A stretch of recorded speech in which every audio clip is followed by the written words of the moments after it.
Have you ever thought that your language classroom doesn't need to have four walls? What if it was, somewhere you actually love going? Well, today that's exactly what we're going to do. We're taking a simple day at the park and turning it into this amazing Spanish learning experience. So let's get into it. Okay, just for a second, really try to picture this. You're at the park. It's a beautiful sunny afternoon. You can feel a little breeze, hear the trees rustling, and yeah, that sound of kids laughing in the distance. It's just so peaceful, right? A place to just relax. Now, what if that feeling, that exact spot, was your classroom? Seriously, what if this amazing real-world place was actually the perfect spot to just soak up and practice a new language? Well, that's the big idea we're diving into today. All right, so our journey starts the second we get to the park. I mean, before you even think about finding a place to sit down, the learning can begin. It's all about just looking around and starting to put words to what you see. I absolutely love this way of thinking about it. Imagine the park is a stage, and every little phrase you learn is like a line from a script. It completely takes the pressure off, doesn't it? You're not taking a test, you're just learning your lines for the scene you're currently in. It makes language feel so much more active and, useful. So what are those first lines? Well, you could go with a classic, right? Hello, how are you? Or if you want to talk about the amazing weather, you could say something like, it's a good day to be at the park. See? Super simple, totally relevant. It's a perfect way to kick things off. Okay, so we've got our greetings down. Now let's start painting a picture with our words. This means we're not just passively looking around anymore. We're going to actively see and start putting names to everything. And we'll start with the basics. These are your essential building blocks. You look up, you see the trees, you see some beautiful flowers, you can feel the grass under your feet.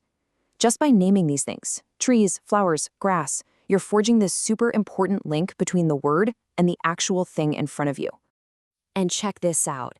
This is how you start putting those blocks together. You're not just thinking flowers anymore. You see how colorful they are, and you can actually form a whole sentence. The flowers have vibrant colors. And just like that, you've gone from one word to a full-on descriptive thought. How cool is that? But hey, a park isn't just for sitting around and looking at stuff, right? It's for doing things. So let's switch gears from just observing to all the action that's happening around us. So just look around. What do you see? There are kids playing. Over there, some people are running. You've got someone quietly reading on a bench.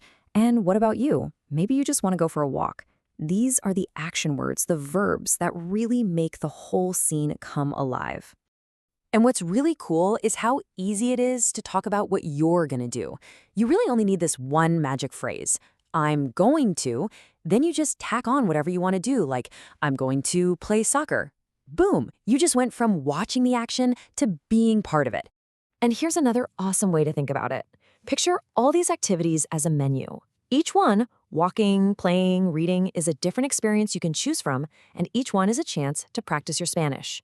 You're not just hanging out, you're literally picking your next lesson off a menu of real life.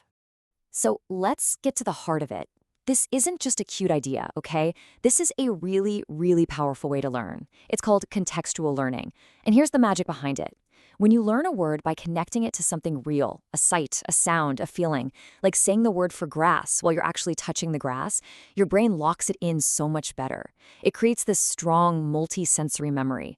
It's not just a random word you memorized, it's an experience. And that right there is why this stuff sticks.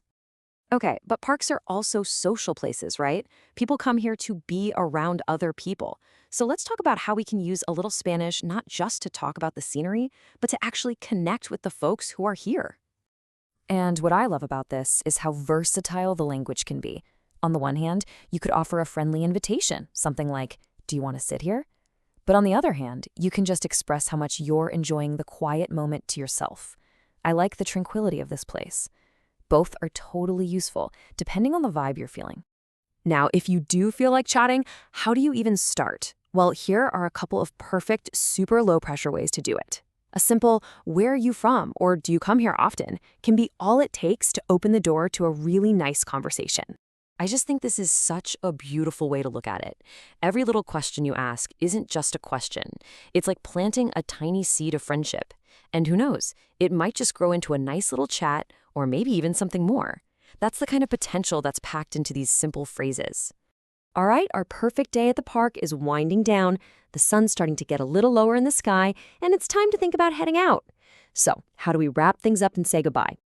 Well, a simple see you later is always a great option. But look at this second phrase. It was a wonderful day at the park. I love that because it does more than just say goodbye.